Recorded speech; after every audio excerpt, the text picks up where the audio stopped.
আসসালামু আলাইকুম। উপন্যাস আমৃত্যু ভালোবাসি তোকে, সিজন 2, পর্ব 14।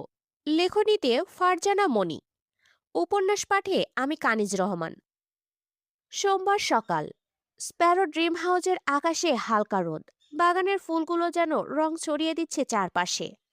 বাড়ির ভেতরটাও ঠিক তেমনই ঝকঝকে। দোতলার বারান্দা দিয়ে নেমে আসা রেলিং জুড়ে ঝুলছে জরি লাইট। রুমের ভেতরে ব্যালকনি, ড্রয়িং রুম, এমনকি কিচেন পর্যন্ত সাজানো।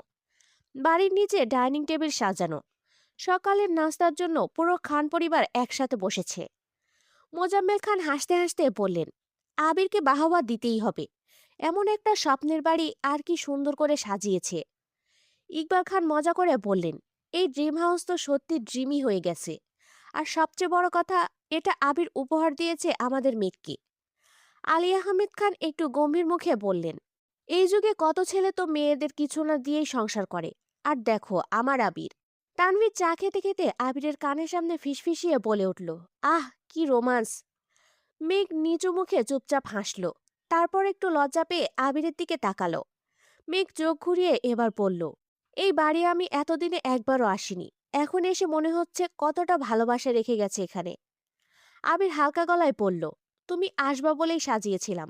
জানতাম একদিন তো আসতেই হবে। এই আনন্দের মধ্যে একটা মুখ একদম স্তব্ধ। মিম চুপচাপ একটা চেয়ারে বসে খাচ্ছিল। মুখে কোনো কথা নেই, চোখে কোনো আগ্রহ নেই। ওর মনের মধ্যে শুধু একটাই প্রশ্ন ঘুরপাক খাচ্ছে, এই বাড়ির চারপাশ এত আনন্দে ভরা, তাহলে আমার বুক এত ভারী কেন? পাশের চেয়ার থেকে বন্যা মিমের উদ্দেশ্যে বলল, তোমাকে আর কিছু দেব? কিন্তু মিম হয়তো অন্যমনস্কতার কারণে তা শুনতে পায়নি। নিজ মনে ভাবনায় ডুবে আছে আর প্লেটে আঙুল ঘুরাচ্ছে। বন্যা এবার মিমকে খানিকটা ঝাঁকুনি দিয়ে বলল, কি হলো মিম, এত কি ভাবছো? এবার বন্যার কথায় মিমের ধ্যান ভঙ্গ হলো। জবাব দিল, কই কিছু না তো। বেলা 11টার দিকে কলিং বেল বাজলো। কুদ্দুস চাচা এসে জানালো, একজন আপা এসেছে, সঙ্গে আরো দুজন। এই কথা শুনে কিচেন থেকে বের হয়ে এলো বাড়ির 3 কর্তি। দরজা খুলতেই ঢুকলেন মাহমুদা খান। সাদা সবুজ শাড়ি, গলায় সোনার হার, তার সঙ্গে আইরিন আর জান্নাত। তাদের মুখে এক ধরনের রংচং উচ্ছ্বাস, যেন আত্মীয় হিসেবে তারা খুব আনন্দের সাথে বিয়েতে অংশ নিচ্ছে। কারো মুখে কোনো দ্বিধা নেই, আবার কারো চোখে কোনো সংকোচও নেই। মাহমুদা খান বললেন, আমাদের ছোট আদরের মেয়েটার বিয়ে। হঠাৎ করে যেন মেয়েটা অনেক বড় হয়ে গেল। মালিয়া খান হাসলেন। মাহমুদা খান পুনরায় বললেন, ভাবি, এতদিন আরিফের মুখে আবিরের তৈরি করা স্প্যারো ড্রিম হাউসের শুধু গল্প শুনেছি। আজ বাস্তবে এসে সব দেখে মন ভরে গেল। মাহমুদা খানের কথা শুনে মালিয়া খান পুনরায় হেসে জবাব দিলেন, হ্যাঁ, ছেলেটা একা একাই নিজে উদ্যোগেই বাড়িটি করেছে। বহুবার শুনেছি এই বাড়ির কথা, কিন্তু কখনো ভাবিনি আমার ছেলেটা একা হাতে এত সুন্দর করে সবকিছু গুছিয়ে করতে পারবে। জান্নাত বলল, বড় মামি, এই বাড়িটা দেখে তো আমি অবাক। হঠাৎ করে এত সুন্দর করে সাজানো, পুরো ছবির মতো। মিম পাশে বসে চুপচাপ সবার আনন্দ দেখছে। আইরিন বলে উঠল, অবশেষে আমাদেরও দেখার সুযোগ হলো, তাও আবার মিমের বিয়ের জন্য। মিম ঠোঁট কামড়ে হাসার ভান করল। গলা দিয়ে শুধু একটাই শব্দ বের হলো, হুম। তারপর মনে মনে ভাবল, বাকি সবাই না হয় কিছু জানে না, কিন্তু তুই কি করে এতটা পাল্টে গেলি আইরিন? আমি ভেবেছিলাম প্রথমে তোকে দেখে তুই মনে হয় আরিফের কোনো মেসেজ নিয়ে আসবি আমার কাছে, কিন্তু আমি ভুল ছিলাম। কিছুক্ষণ পর একে একে স্প্যারো ড্রিম হাউস থেকে বেরিয়ে পড়ল খানবাড়ির 3টি গাড়ি। গন্তব্য বসুন্ধরা শপিং কমপ্লেক্স। গাড়ির ভেতর সবাই মজা করছে। জান্নাত, আইরিন, মেঘ ও বন্যা হাসতে হাসতে বলছে কার কোন রং পছন্দ। জান্নাত বলল, এই বিয়েতে শাড়ির কালেকশন এমন হবে যে ফটো সেশনই ট্রেন্ডিং হয়ে যাবে। আইরিন বলল, আর গহনার কথা বলতে গেলে মিমের জন্য একটা গোল্ড প্লেটেড সেট আমি নিজে সিলেক্ট করব। এই কথা শুনে সবাই হাসতে থাকলো। মিম একপাশে চুপ।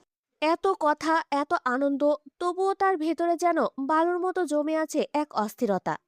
শাড়ির দোকানে গিয়ে সবাই ব্যস্ত হয়ে পড়ে পছন্দ করতে। রঙিন বেনারসি, সিল্ক কাতান, কাচের কাজ, সব সাজিয়ে রাখা। আইরিন একটা শাড়ি তুলে বলল, এটা তো একদম মিমের জন্যই তৈরি। মাহমুদা খান বললেন, মিম, বল দেখি কোনটা নিবি। মিম একটা শাড়ির দিকে তাকিয়ে বলল, যেটা তোমরা দেবে সেটাই ভালো। এই কথার মধ্যে আনন্দ ছিল না, ছিল শুধু একরাশ পরাজয়। শাড়ির দোকান, আনন্দের ঝলক। সব মেয়েরাই শাড়ির দোকানে ঢুকেছেন। মালিয়া খান একটু স্কাই ব্লু রঙের বেনারসি তুলে বললেন, এটা বউ পড়বে রিসেপশনে। হালকা জড়ি, ভারী চওড়া পাড়। হালিমা খান বললেন, এটার সাথে গহনা কোনটা যাবে তাই তো বুঝছি না।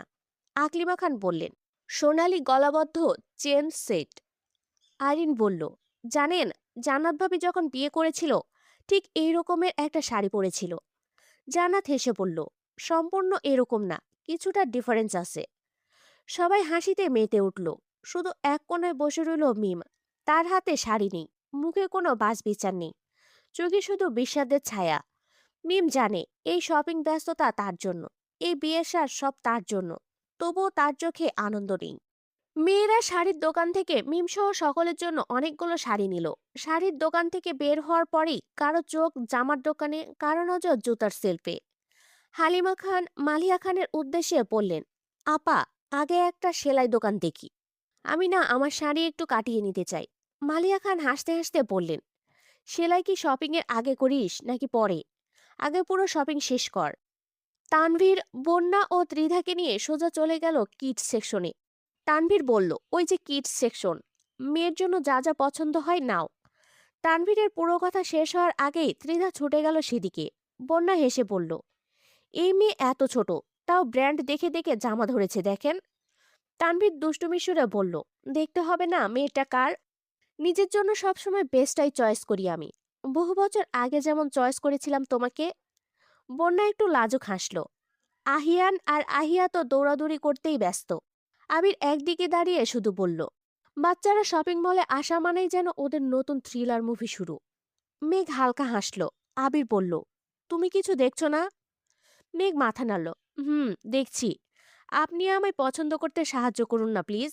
আবির মুচকি হেসে বলল, চলো ঠিক আছে, ওইদিকে যাই। আদি মোবাইলে ভিডিও করতে ব্যস্ত। হঠাৎ বলল, মিমাপুর বিয়ের শপিং তো আমি ব্লগ বানিয়ে আপলোড করব। ভিউজ চাই।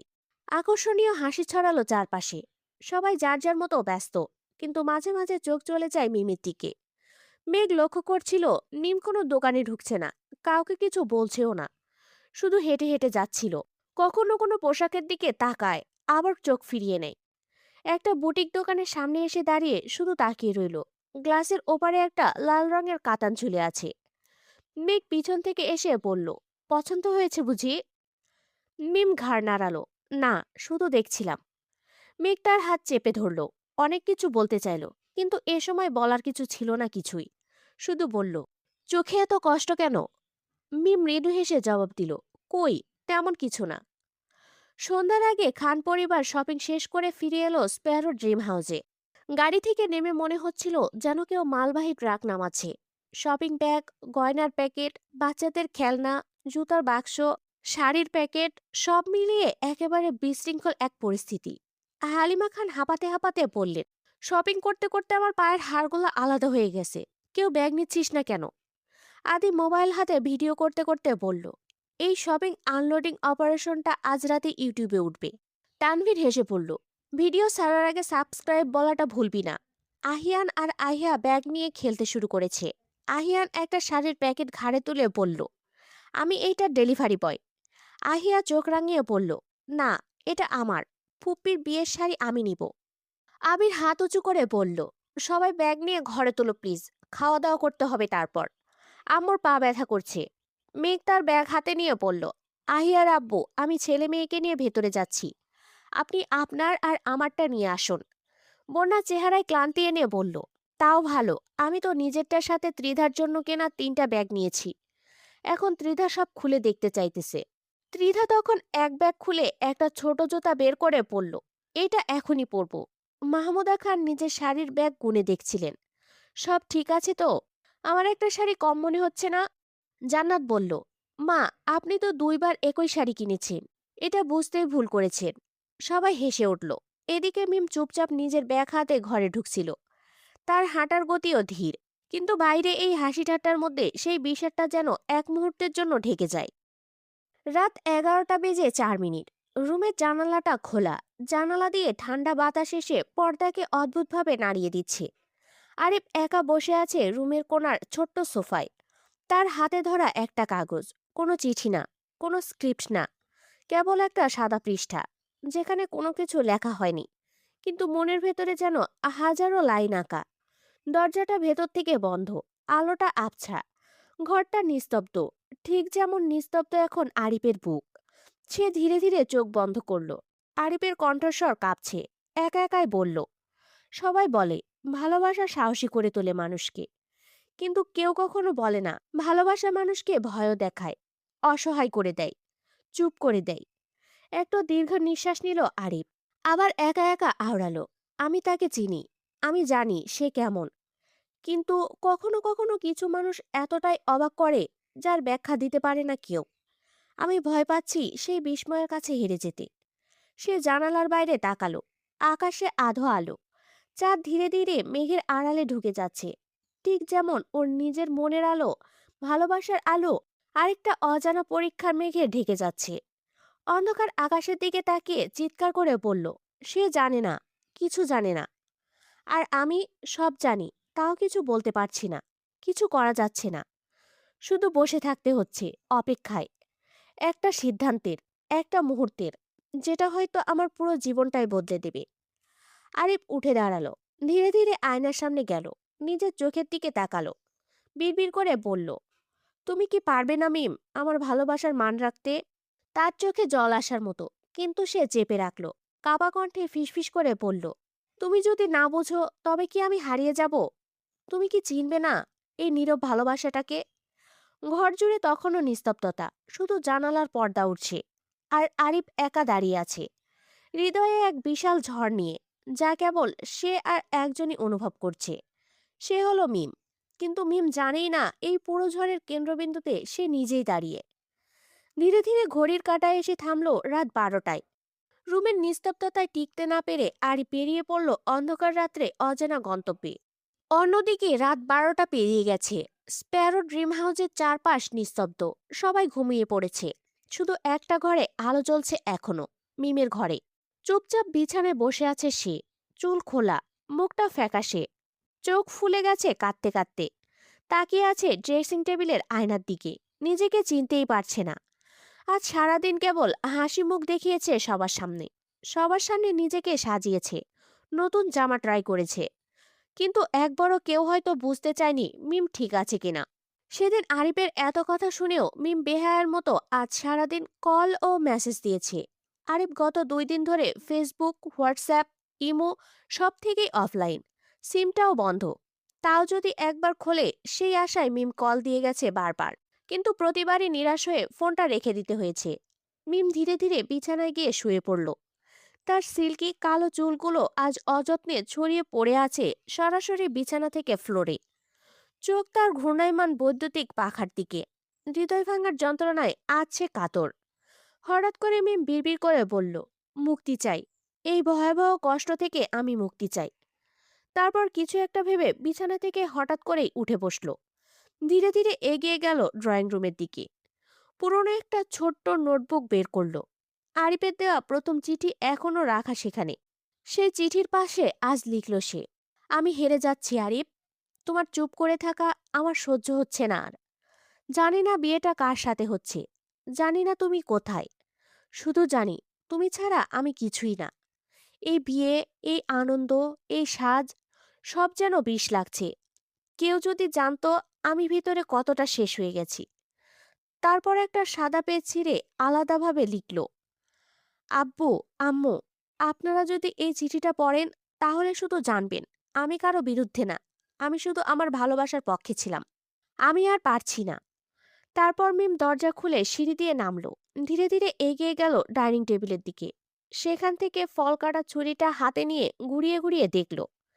তার হাত তীব্র গতিতে কাঁপছে। আরিফের কথা যতবার মনে পড়ছে ততবারই মনে হচ্ছে এই পৃথিবী ছেড়ে চলে যেতে। কিন্তু এত কষ্টের মাঝেও বারবার মনে পড়ছে মা, বাবা, বড় আব্বু, চাচু, বড় আম্মু, মামনি ও ভাই বোনদের মুখ। হাতের কাঁপুনিতে হঠাৎ করে ছুরিটা ছিটকে পড়ল ডাইনিং টেবিলের একটা গ্লাসের ওপর। তৎক্ষণাৎ গ্লাসটি নিচে পড়ে ভেঙে চুরমার হয়ে গেল। কেডা, কেডা ওইখানে? কুদ্দুস চাচার কণ্ঠস্বর শুনে মিমের ঘোর কাটল। হঠাৎ করেই ভাবলো, কি করছিলাম আমি? এত বড় পাপ কি করে করতে চেয়েছিলাম? তৎক্ষণাৎ ড্রয়িং রুমের লাইটটা জ্বলে উঠল। মিমের বেহাল অবস্থা দেখে কুদ্দুস চাচা চিৎকার করে পড়লেন, বড় কর্তা, ছোট কর্তা, আবির বাবা, তোমরা জলদি আহো। মিম মামুনির মাথা খারাপ হইয়া গেছে। কুদ্দুস চাচার চিৎকারে মুহূর্তেই নিচতলা থেকে দোতলার সকল রুমে লাইট জ্বলে উঠল। সবাই হন্তদন্ত হয়ে বাইরে বের হলো। মিমকে দেখে ছুটে গেল সবাই সেদিকে। সবাই সব জেনে গেছে। সবার এত প্রশ্ন। আরিফকে না পাওয়ার বেদনা সবকিছু ভেবে মিম আর নিজেকে স্থির রাখতে পারল না। মুহূর্তেই লুটিয়ে পড়ল ফ্লোরে। তানভীর আবির ছুটে গিয়ে মিমকে ধরল, কিন্তু এতক্ষণে ফ্লোরে পড়ে অজ্ঞান হয়ে গেছে। মেঘ তাড়াহুড়ো করে পানি নিয়ে আসলো। বন্যা সেই পানি ছিটিয়ে দিল মিমের মুখে। আলী আহমেদ খান গম্ভীর মুখে পড়লেন, আবির, মিমকে উঠিয়ে সোফায় শুইয়ে দাও। আবির মিমের দিকে তাকায়। চেহারায় মায়া, কিন্তু শান্ত। দীর্ঘ 1 ঘন্টা পর মিম ধীরে ধীরে চোখ খুলল। দেখল ও সোফায় শুয়ে আছে। পাশে দাঁড়িয়ে আছে আবির, তানভীর, মেঘ, বন্যা। একটু দূরে পাগলের মতো বসে আছে তার মায়াময়ী মা আকলিমা খান। তাকে ঘিরে বসে আছে মালিয়া খান ও হালিমা খান। আরেকটা বড় সোফাতে গম্ভীর মুখ নিয়ে বসে আছে আলী আহমেদ খান ও মোজাম্মেল খান। মিম আস্তে আস্তে উঠে বসল। দেখল দূরে এক কোনায় অস্থির কিন্তু অপরাধীর ন্যায় দাঁড়িয়ে আছে আরিফ। আরিফকে দেখে মিম যেন ছটফট করে উঠল। আবির ধীরে ধীরে বলল, তোমার কিছু বলার আছে? মিম ফিসফিস করে বলল, ভাইয়া, আমি পারছি না আর। আমি আরিফ ছাড়া কাউকে বিয়ে করতে পারবো না। আমি সত্যিই ভালোবাসি ওকে। আমি কিছু করব না, কসম। কিন্তু প্লিজ আমাকে কোথাও পাঠিয়ে দিও না। বলতে বলতে মিমের কণ্ঠ যেন ভেঙে আসছে। আবির মিমের মাথায় হাত রাখে। চোখ ভিজে আসে তারও। তারপর বলল, তোমার আর কিছু প্রমাণ করার দরকার নেই মিম। তোমার বিয়েটা যার সাথে ঠিক হয়েছে তার নাম আরিফ। মিম থমকে যায়। চোখ বড় হয়ে যায়। ঠোঁট কাঁপে। কাঁপা কাঁপা ঠোঁটে পড়ল, কি বললে ভাইয়া? আবির হেসে পড়ল, তোমার ভালোবাসা আজ আমাদের জয় করলো। তুমি পেরেছো মিম, তুমি পেরেছো। মিম স্তব্ধ হয়ে বসে আছে। চোখ বেয়ে জল গড়িয়ে পড়ছে। কিন্তু এই প্রথম সেই চোখে আনন্দের জল। তারপর মিম প্রশ্নবোধক দৃষ্টিতে তাকালো আবিরের দিকে। আবির বুঝতে পেরে উঠে দাঁড়ালো। মেঘ পাশে এসে দাঁড়িয়ে আবিরের এক হাত ধরে বলল, আহিয়ার আপু, এবার তো অন্তত সবটা খুলে বলুন। আপনি আমাদের সবাইকে বলেছেন আপনারা যা করছেন মিমের ভালোর জন্যই করছেন। আপনাদের ভরসায় আমরা বিয়ের প্রস্তুতি নিচ্ছি। কিন্তু এবার সবকিছু জানতে ইচ্ছে হচ্ছে। দয়া করে আমাদের সবকিছু স্পষ্ট করে বলুন। আবির আস্তে ধীরে বলা শুরু করলো। 1 সপ্তাহ আগের ফ্ল্যাশব্যাক। সময় 25 জুন, বিকাল 5টা। স্থান আলী আহমেদ খানের অফিসের কনফারেন্স রুম। রুমের মধ্যে বসে আছেন 3 কর্তা, আলী আহমেদ খান, মোজাম্মেল খান আর ইকবাল খান। আর তাদের সামনে বসে আছে আবির ও তানভীর। আরেক কোনায় দাঁড়িয়ে আছে এক তরুণ, চোখে ভয় তবুও সাহসী। সে হলো আরিফ। আলহাদি বাতির নিচে আলোটা কিছুটা ম্লান। রুমে তৈরি হয়েছে একটা থমথমে পরিবেশ। আলী আহমেদ খান ধীর গলায় বললেন, তুমি বলছো তুমি আর মিম 5 বছর ধরে একসাথে আছো? আরিফ মাথা নিচু করে বলল, জি মামা, আমি ওকে ভালোবাসি। আজ না, অনেক দিন ধরে। আমি ওকে হারাতে চাই না। আলী আহমেদ খান মুখ শক্ত করে বললেন, ভালোবাসা অনেকেই দাবি করে, কিন্তু দায়িত্ব নিতে পারা, কষ্টের দিনে পাশে থাকা, চুপ করে থেকেও ভালোবাসা বোঝাতে পারা, এসব কি তুমি জানো আরিফ? আরিফ মাথা তুলল, সাহসের সঙ্গে বলল, আমি জানি।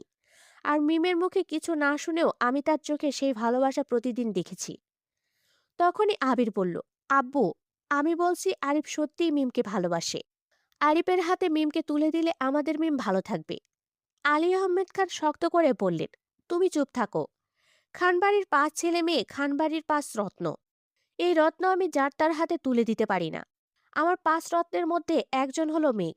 আর তুমি নিজেই জানো কত কঠিন পরীক্ষার পর আমি তাকে তোমার হাতে তুলে দিয়েছি। আমি সর্বদাই তাদের সুখ নিশ্চিত করতে চাই। আবির থমথমে মুখে ইকবাল খানের দিকে তাকালো। এবার ইকবাল খান মুখ খুললেন, বললেন, দেখ আবির, মেয়েটা আমার হতে পারে, কিন্তু সকল সিদ্ধান্ত নেওয়ার অধিকার ভাইজানের। তাই আমি তার বিরুদ্ধে যেতে পারবো না। ভাইজান যেভাবে চাই সেভাবেই সবকিছু হবে। আবির হতাশ দৃষ্টিতে আলী আহমেদ খানের দিকে তাকিয়ে জিজ্ঞেস করলেন, তাহলে আপনি কি চান আব্বু দুটো ভালোবাসার মানুষ আলাদা হয়ে যাক? আলী আহমেদ খান বললেন, যদি সত্যি সত্যি দুজন দুজনকে ভালোবাসে তাহলে তারা কখনোই আলাদা হবে না। মিম ছোট মানুষ, হতে পারে এটা তার আবেগ। তাছাড়া আরিফ মিমের যোগ্য কিনা তা নিয়েও আমার মনে প্রশ্ন থেকে যায়। আলী আহমেদ খানের কথা শুনে আবির বলল, মানে আপনি কি বলতে চান দয়া করে স্পষ্ট করে বলুন। আলী আহমেদ খান বললেন, ওদের দুজনকে ভালোবাসার পরীক্ষা দিতে হবে। আবির ভ্রুকুসকে জবাব দিল, আব্বু, ভালোবাসা কি পরীক্ষা দিয়ে প্রমাণ করা যায়? ভালোবাসা হলো মনের ব্যাপার। আলী আহমেদ খান বললেন, ওরা দুজন দুজনকে যদি সত্যিকারের ভালোবেসে থাকে তাহলে তোমার এত ভয় কিসের? এসব শুনে পাশ থেকে আরিফ বলে উঠল, মামা, মিমের জন্য আমি যে কোনো পরীক্ষা দিতে প্রস্তুত। আপনি বলুন আমাকে কি করতে হবে। আলী আহমেদ খান এক নাগাড়ে বলে যান, আগামী 4 জুলাই মিমের বিয়ে ঠিক হবে। তবে তাকে জানানো হবে না পাত্র কে।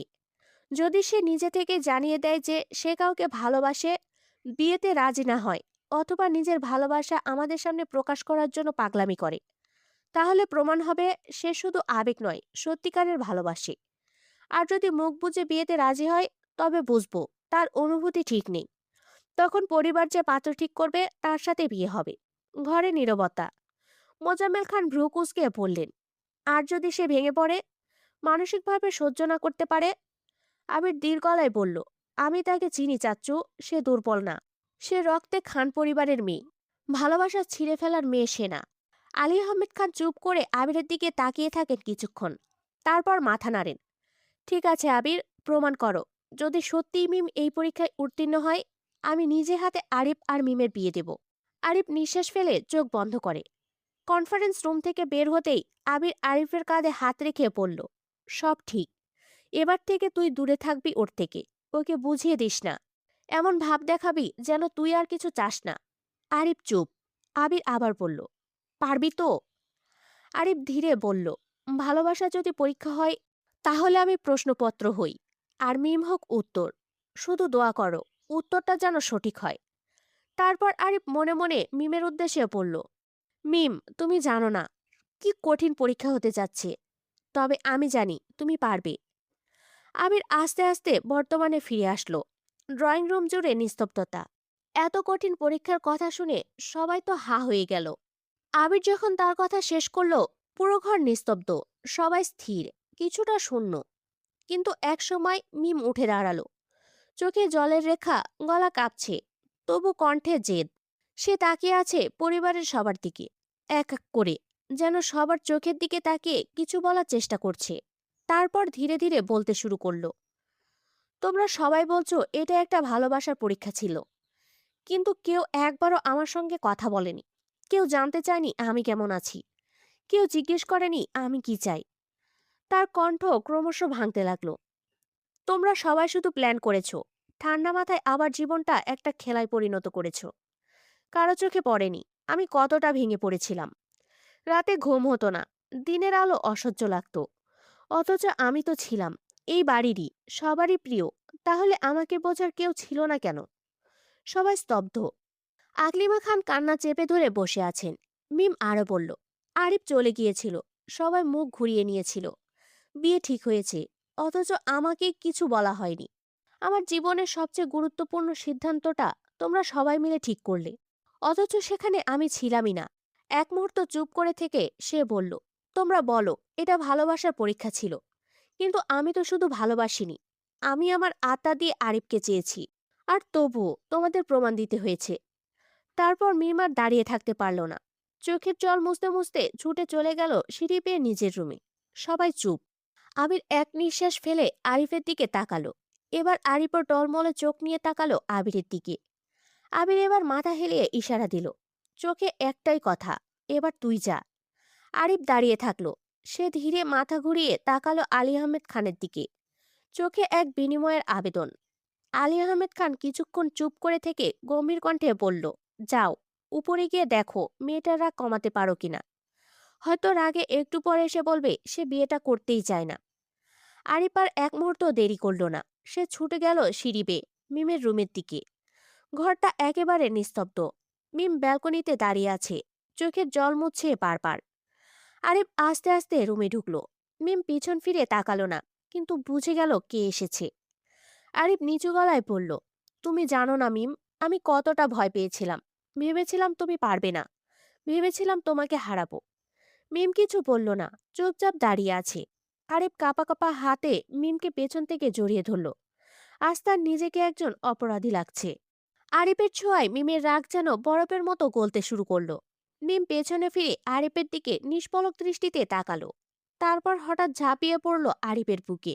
হাউমাউ করে কেঁদে দিল। আরিফও শক্ত বাহুতে জড়িয়ে নিল তার জান পাখিকে। মিম কাপা গলায় বলল, তুমি জানো না কতটা ভেঙে পড়েছিলাম। তোমার সেই চুপ করে থাকা আমার বুকের ভেতরটা ছিঁড়ে দিচ্ছিল। আমি ভাবতাম তুমি চলে গেছো চিরতরে। আরিফ ধীরে ধীরে মিমের কাপা হাতটা ধরল। তুমি জানো, আমার কণ্ঠে একটাও শব্দ ছিল না। কারণ শব্দ আসলে মিথ্যা হয়ে যেত। আমি চুপ করেছিলাম। তোমার ভালোবাসা যেন নিজেই জবাব দেয়। মিম আবারও শিশুর মতো মুখ গুজে দেয় আরিফের বুকে। তুমি জানো না আমি কত কেঁদেছি, কত রাত ব্যালকনির কাছে দাঁড়িয়ে ভেবেছি তুমি হঠাৎ এসে বলবে, চলো মিম পালাই। কিন্তু তুমি আসনি, কিছুই বলনি। আরিফ ফিসফিস করে বলল, আমি বলিনি, কারণ আমি চাইনি তুমি পালাও। আমি চেয়েছিলাম তুমি লড়ো, যুদ্ধ করো তোমার ভালোবাসার জন্য। আর তুমি পেরেছো মিম, তুমি জিতে গেছো। তোমার ভালোবাসা হারিনি, আমিও হারিনি, আমরা জিতেছি। মিম হালকা হেসে বলল, আমরা না, আমাদের ভালোবাসা জিতেছে। আরিফ মিমের কপালে চুমু দিয়ে বলল, আজ থেকে শুধু তুমি আর আমি। কোনো লুকোচুরি নেই, কোনো পরীক্ষা নেই, কোনো চোখে জল নেই। শুধু আমরা, আমৃত্যু একসাথে। কোনো আবহ সঙ্গীত ছিল না, তবু ঘরের বাতাস যেন দুলে উঠল এক অদৃশ্য সুরে। এই প্রথম তারা সত্যিকার অর্থেই একসাথে।